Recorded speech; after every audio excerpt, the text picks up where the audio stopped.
Bueno, muy buenas tardes. Muchas gracias por la invitación. El día de hoy voy a hablarles un poco sobre un tema que nosotros acá en Ecuador nos preocupa y hemos estado estudiando en los últimos años, y es el tema de los derechos de la naturaleza y la justicia intercultural en este contexto, en estos contextos de urgencia humanitaria, en un contexto de pandemia mundial. Entonces, voy a hablarles un poquito de algunas cosas que hemos venido reflexionando en el grupo donde yo me encuentro. Es un grupo de investigación también, y es un grupo que ha promovido una maestría, un nuevo programa de maestría en Derechos de la Naturaleza y Justicia Intercultural. Voy a hablarles un poco sobre esto. Me voy a permitir dar algunos ejemplos y poner en evidencia los retos que tenemos en la justicia intercultural acá en Ecuador y en algunos países de Latinoamérica. Bien, la pandemia actual nos obliga a comprender una urgencia de promover un giro epistemológico distinto, un giro epistemológico ambiental e intercultural que reconcilie al ser humano con la naturaleza. Esto es urgente porque las causas mismas de la pandemia la podemos encontrar justamente en los problemas ambientales, como por ejemplo el calentamiento global. Esto ha provocado un cambio drástico en todo el hábitat y el comportamiento de los animales. En la historia de la humanidad, todos sabemos, digamos que no son nuevas las enfermedades zoonóticas, que son aquellas que se transmiten de animales a seres humanos. Sin embargo, el desastre ambiental que vivimos ya hace algunas décadas atrás ha dado el hábitat e incluso el comportamiento en toda la cadena alimenticia de los animales, y esto ha generado epidemias terribles en las últimas décadas. Recordemos, por ejemplo, lo que ocurrió con el ébola en el África, los últimos virus gripales que hemos tenido, el H1N1, y digamos en la actualidad del COVID, ¿no? Hay que tener presente esto también porque, tal como lo dijo Antonio Guterres, que es el secretario general de Naciones Unidas, el desastre ambiental es un problema que ya tiene varias décadas, y las enfermedades, estas nuevas enfermedades que tenemos ahora, solamente dan una muestra de que es urgente este cambio de paradigma, ¿no?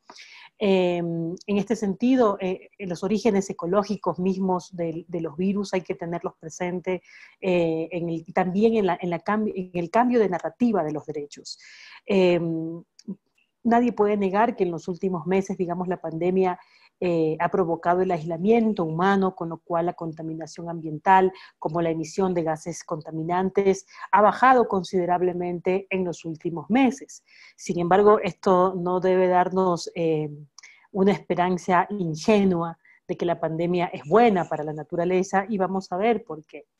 Y hay que tener cuidado con este discurso ingenuo ambientalista que en algunos casos se ha escuchado, que es un discurso que considera que digamos, el aislamiento de los seres humanos ha favorecido a la naturaleza. Y esto no es real, no es real, porque si vemos lo que ha ocurrido en nuestros países en Latinoamérica, podemos ver que los gobiernos de turno han concentrado la acción estatal, por ejemplo, en la salud, etcétera, y ha descuidado las pocas políticas de cuidados que hemos tenido al medio ambiente y a la naturaleza, ¿no?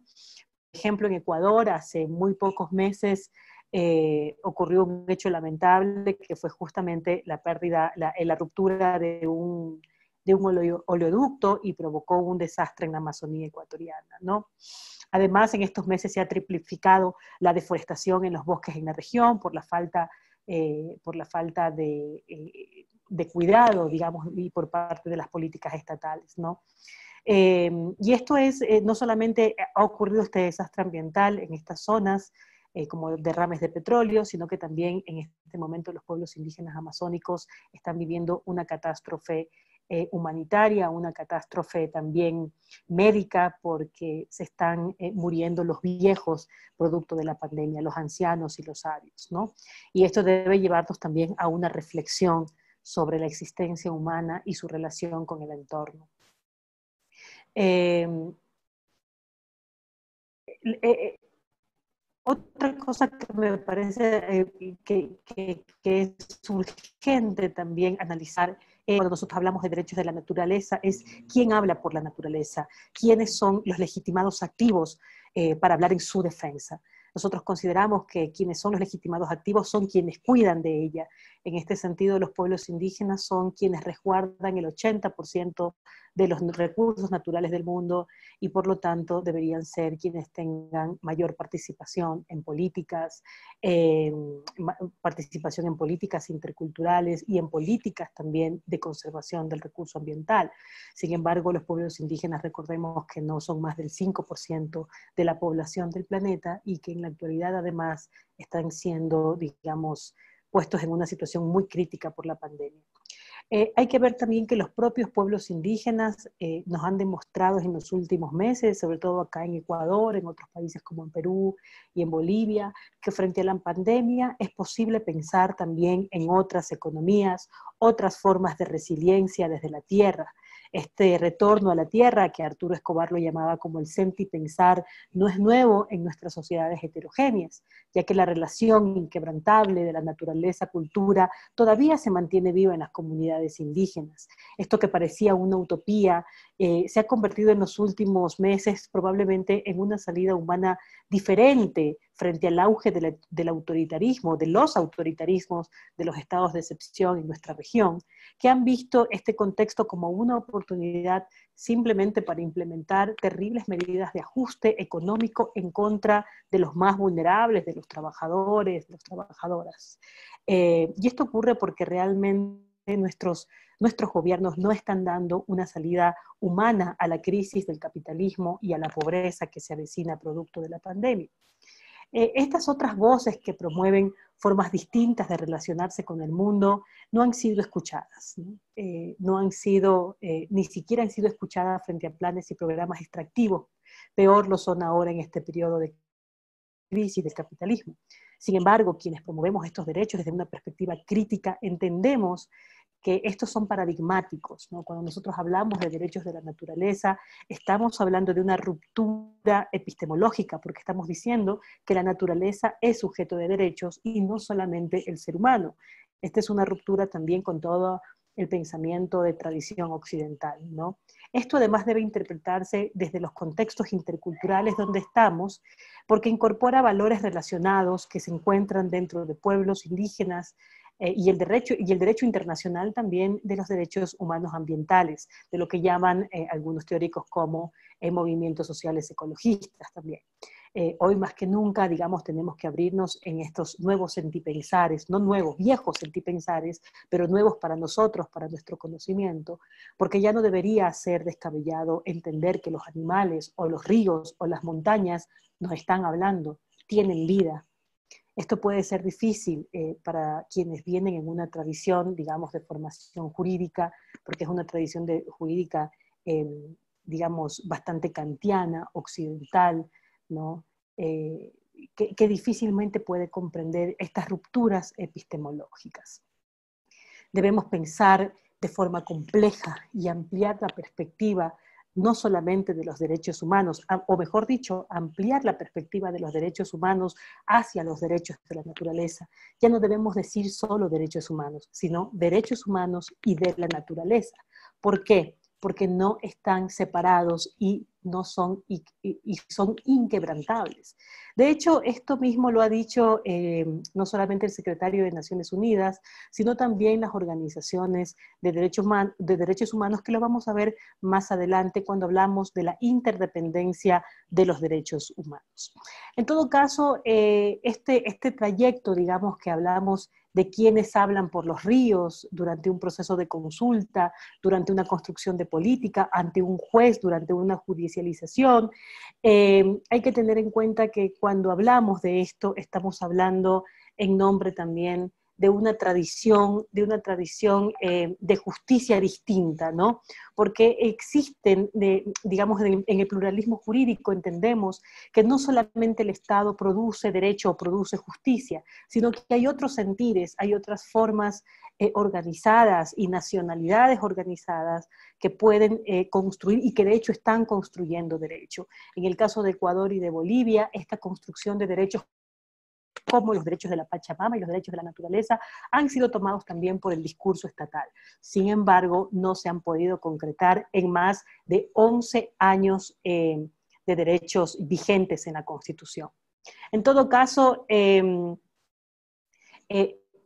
que está plasmado en la Constitución es un hecho. De hecho, en la Constitución ecuatoriana todos podemos hablar por la naturaleza. Sin embargo, en la realidad no lo hacemos. En la realidad este porcentaje mínimo de la población son quienes hablan por ella, ¿no? Tenemos que recordar también que es urgente este cambio de paradigma, porque también el desarrollo del derecho ambiental no ha logrado ser lo suficientemente fuerte como para promover una ruptura urgente de esta narrativa de los derechos.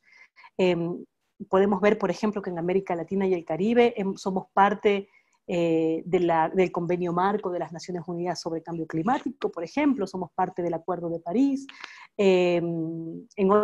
Estos tratados, nuestros países se comprometieron a disminuir la emisión de gases con efecto invernadero. De hecho, la interdependencia y complejidad de los derechos se ha visto, digamos, lo hemos tenido a nivel internacional. El Consejo de Derechos Humanos de Naciones Unidas en el 2008 adoptó la resolución 2376, en la que establece la urgencia de una interdependencia entre el derecho ambiental y los derechos humanos, ¿no? Cito con esto, cuando habla, digamos, el Consejo de Derechos Humanos, que si bien los tratados universales de derechos humanos no se refieren a un derecho específico, a un medio seguro y saludable, todos los órganos de los derechos humanos de las Naciones Unidas reconocen el vínculo intrínseco entre el medio ambiente y la realización de una serie de derechos como el derecho a la vida, a la salud, a la alimentación, al agua y a la vivienda. Sin duda estos esfuerzos del derecho internacional han sido positivos, pero también, como ya lo dije hace un rato, no han sido lo suficientemente fuertes para promover este tipo de ruptura en la epistemología jurídica. Nosotros, desde nuestros contextos, podemos aportar a este desarrollo evolutivo de los derechos de la naturaleza, donde, digamos, justamente movemos un poco al ser humano, no lo quitamos, pero ponemos como centro a la vida en esta construcción biocéntrica hacia los derechos de la naturaleza, ¿no? Y lo biocéntrico no está fuera del ser humano, está incorporado, pero no está solo el ser humano. En esta incorporación, digamos, biocéntrica, es interesante porque sí promueve una ruptura que debe estar no solamente en el activismo o en el pensar o en el pensamiento de algunos teóricos o docentes universitarios, sino que tiene que ser parte de una política, por ejemplo, de formación jurídica en los currículos de las escuelas de derecho, de grado y de posgrado, ¿no? Hay que darle también una vuelta a esta formación kantiana en la que se considera que el mundo pasa por la mente humana, pasa por las reglas y el imperativo categórico humano. Hay que salirnos de este centro kantiano no solamente por una construcción abstracta del pensamiento, sino también porque es necesario para nuestra propia supervivencia, porque el mundo nos está diciendo que la naturaleza puede incluso vivir tranquilamente sin contar con la especie humana, ¿no? Y esto que parece tan fácil y lógico de comprenderlo, no lo es porque no logramos todavía salir de ecologías destructivas, por ejemplo, como lo tiene el propio capitalismo, ¿no? David Harvey ha señalado que el capitalismo tiene su propia ecología, que es tan destructiva como creativa. Y también es creativa porque hoy en día podemos ver hasta empresas medioambientales que se han convertido en una gran actividad económica, ¿no? El propio Neil Smith sostiene que hasta la protección ambiental ha pasado a ser parte de esto que él llama la estrategia de acumulación. Entonces estamos nosotros realmente frente a una forma, digamos, nueva de creatividad del propio capitalismo. Entonces, frente al contexto actual de esta pandemia, debemos preguntarnos realistamente hacia dónde vamos y cuál es nuestro lugar como juristas críticos defensores de los derechos de la naturaleza y de la justicia Fabián Salvioli, que es el relator especial de Naciones Unidas, argentino, ha dicho que hay que tener cuidado con los ingenuos optimismos, ¿no? Yo considero que es cierto, hay que tener mucho cuidado con esos ingenuos optimismos que apuestan por el fin de las contradicciones capitalistas gracias a la pandemia o el pensamiento ecologista también, ¿no?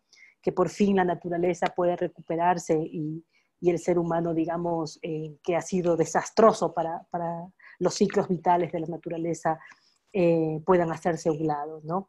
Sin embargo, hay que decirlo, digamos, el capitalismo no es ingenuo, ¿no? Y tal como lo dice Harvey y Smith, pueden tranquilamente adaptarse a lo que Smith llama como el capitalismo del desastre, ¿no? Que busca oportunidades justamente de acumulación en estos desastres ambientales.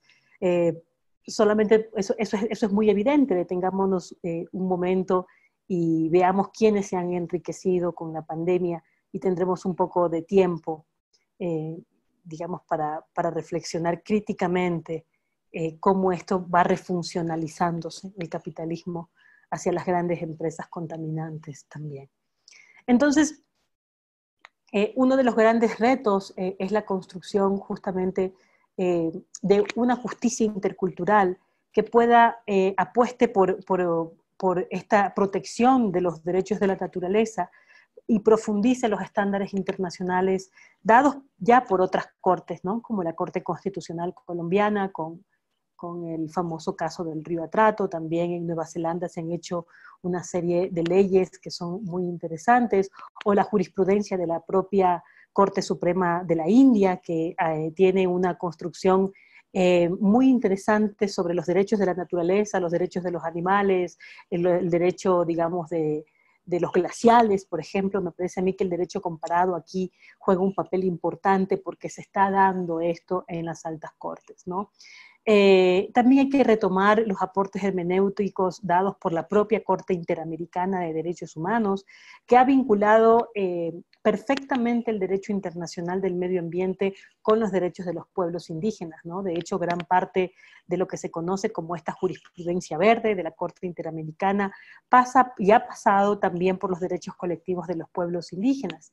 Esta interpretación evolutiva sobre la propiedad comunitaria debe llevarnos a una interpretación intercultural en la que los defensores comunitarios de la naturaleza tengan un lugar específico en las decisiones judiciales, ya sea como peritos especializados, comunitarios, cambiar el concepto de perito científico hacia peritos comunitarios que conocen de su territorio, o como partes principales en un proceso, porque han sido justamente estos pueblos, comunidades y comunas las que han protegido a la naturaleza y están vinculadas a una concepción fuerte de territorio, ¿no? Si analizamos esta evolución de estos derechos, nos daremos cuenta que en la mayoría de los casos de protección ambiental en nuestra región latinoamericana han sido las comunidades, comunas, pueblos, campesinos, quienes han iniciado las acciones judiciales, ¿no? Por ejemplo, en el caso de Perú tenemos este defensor, digamos, famoso, Saúl Luciano Yiyua, ¿no? Que inició acciones contra la empresa eléctrica alemana por el deshielo de los glaciales de los Andes y el agua en la laguna de Palcacocha. En un encuentro internacional de dirigentes indígenas sobre consulta previa que se realizó en Ecuador en el año 2019, con Landis Life y otras organizaciones internacionales, pudimos ver que todos los casos que se presentaban tenían una conexión directa con los derechos de la naturaleza y la falta de consulta previa a las comunidades, ¿no? Esto es más evidente si analizamos que, digamos, de las dos peticiones realizadas sobre protección medioambiental ante la Comisión Interamericana de Derechos Humanos, una fue realizada por los pueblos indígenas inuit y la segunda fue hecha por los pueblos indígenas de Athabasca, ¿no? Y esto ocurre porque realmente la defensa territorial se traduce hacia una defensa de la propia vida comunitaria en la que se incluyen los ríos, los animales y las montañas, porque no existe esta ruptura moderna, digamos, de seres humanos con su entorno.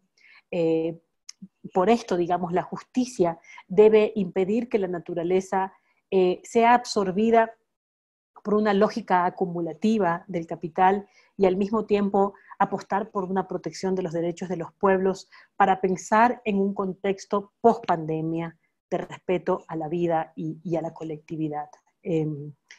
y es necesario que la justicia, nuestras justicias latinoamericanas, tomen partidos por estos derechos, porque deben hacerlo para ser legítimas y también legitimar estas formas de vida distintas de relación, de respeto hacia el entorno. Además, considero que esto es una buena oportunidad también para democratizarnos más como sociedades heterogéneas, impedir que los autoritarismos que están tomando varios gobiernos en los últimos meses sean capaces de seguir destruyendo a la tierra en nombre del capital y el mantenimiento de la desigualdad estructural. En este sentido, construir una auténtica democracia de la tierra, una democracia intercultural al servicio de su propia existencia, de esto se va a tratar, digamos, esta evolución histórica de los derechos humanos, que ya no sean solo derechos humanos o solo derechos ambientales, sino que sean derechos humanos y de la naturaleza en perspectiva intercultural. Muchas gracias. Soy Giorgia Pavani, profesora titular de Derecho Público Comparado de la Universidad de Bologna y coordinadora del proyecto europeo Erasmus Plus Capacity Building Opt-in, cuyo título completo es Nuevo Programa de Posgrado para la Formación de Operadores Transnacionales e Interculturales para la Defensa de la Naturaleza y la Construcción de la Paz en la Comunidad Andina. Hoy le voy a presentar el proyecto Opt-in junto a mi colega, la doctora Adriana Rodríguez Caguana de la Universidad Andina Simón Bolívar de Quito. Como coordinadora del proyecto Opt-in, estoy muy contenta y orgullosa de lanzar el producto principal del proyecto, que será una maestría, un programa de posgrado muy innovador en el área andina y en general en América Latina. El proyecto Opt-in tiene como consorcio 8 universidades, 4 latinoamericanas, entre ellas la Universidad de Rosario de Bogotá, la Universidad Libre de Bogotá, en Colombia, en Ecuador la Universidad Andina Simón Bolívar, sede de Quito, y la Flaxo, sede de Quito. Las universidades europeas son París, Sciences Po, la Universidad de Castilla-La Mancha, sede de Toledo, la Universidad de Siena y finalmente la Universidad de Bologna, que lidera el proyecto. El proyecto Opt-in ha sido financiado por la Unión Europea a final de 2017. El objetivo principal era crear nuevos programas académicos de posgrado sobre 2 temas que en el 2017 y también los años sucesivos estaban desarrollados de forma individuales en cada uno de los países involucrados. Es decir, que Colombia ya tenía o empezaban programas de posgrado relativo al proceso de paz y entonces al tema de resoluciones de conflictos, justicia transicional. En cambio, en Ecuador ya existían o estaban naciendo programas dedicados además de la protección del medio ambiente, a los derechos de la naturaleza. Lo que faltaba y falta todavía en la comunidad andina y en los países involucrados es un programa innovador que puede juntar los 2 grandes temas bajo las enseñanzas del derecho comparado. Ese era nuestro desafío, lo logramos. Durante los últimos 2 años y medio capacitamos varios profesores latinoamericanos, ellos participaron en 3 cursos de capacitaciones en Europa, en Bolonia, en Siena, en París y en Toledo. Y al final lograron aprender, además de la metodología de la comparación, una nueva forma de entender el derecho al medio ambiente y los derechos de la naturaleza. Pero lo que pasó realmente, se lo cuento no tanto como coordinadora, sino como investigadora, y es la belleza, creo, de este proyecto, es que los europeos, los profesores europeos también cambiaron. Yo digo que el proyecto Opt-in no solo nos capacitó, sino nos transformó y cambiaron la forma de entender el paradigma, ¿no?, dominante, eurocéntrico y antropocéntrico del derecho al ambiente, así como lo hemos estudiado hasta este momento, abarcando en cambio un concepto ecocéntrico y intentando construir un nuevo paradigma, intentando dar efectivamente actuación a la Constitución como la de Ecuador, que tiene los derechos de la naturaleza, lo afirma, o a las sentencias de la Corte Constitucional de otros países. Entonces, ese era el objetivo principal, repito, lo logramos con una maestría de la cual Adriana Rodríguez le va a hablar. Acabamos de publicar también una obra colectiva en formato abierto, le mandaremos el link, que será parte integrante del material de la maestría, pero es una obra dedicada a los derechos de la naturaleza y a la interculturalidad. Ese es nuestro aporte. El proyecto Optin está acabando, terminará formalmente en octubre de 2020, pero nuevos programas académicos, repito, fundados tanto en el derecho comparado como en los temas de los derechos de la naturaleza y de la interculturalidad, están naciendo. Yo creo que esa es una oportunidad enorme para América Latina en general. Hay países y universidades involucradas en este tema, y en cambio hay otras áreas de esa parte del continente en el cual el tema todavía no es tan desarrollado y tan estudiado. Entonces, este nuevo primer programa puede ser, repito, un punto de referencia en la entera área latinoamericana. La maestría en Derechos de la Naturaleza y Justicia Intercultural es la primera oferta de posgrado en su tipo en la región y en el mundo. Tendrá un gran impacto en la formación regional de defensores de los derechos de la naturaleza, en conjunción con la necesidad de construir procesos de paz a todo nivel. Y eso causará un gran impacto en cuanto a la vinculación de la comunidad con la comunidad de la universidad. La Unión Europea tiene mucho interés en esta área de la comunidad andina para formar nuevos operadores que tengan competencias en temas del derecho de la naturaleza, resolución de conflictos ambientales interculturales. Estos países de la comunidad andina necesitan en este momento un gran programa innovador. Desde nuestra experiencia, lo que podemos ofrecer es una perspectiva de lo que representa la aplicación de los mecanismos de justicia transicional como medios para lograr superar las situaciones de vulneración sistemática. Si queremos darle un verdadero sentido fuerte a los derechos de la naturaleza, es muy importante que sepamos cuáles pueden ser los fundamentos en los que basar esos mismos derechos. El derecho comparado, que es una de las asignaturas y de la perspectiva, el enfoque jurídico, es una de las herramientas metodológicas para entender mejor y conocer mejor los derechos de la naturaleza y sus relaciones con la paz y con el territorio. Si quieres ser parte de este sueño, que unió a través de un proyecto de Erasmus Plus a 8 universidades de Latinoamérica y Europa, entonces estudia con nosotros. Estudia en la Universidad Andina Simón Bolívar.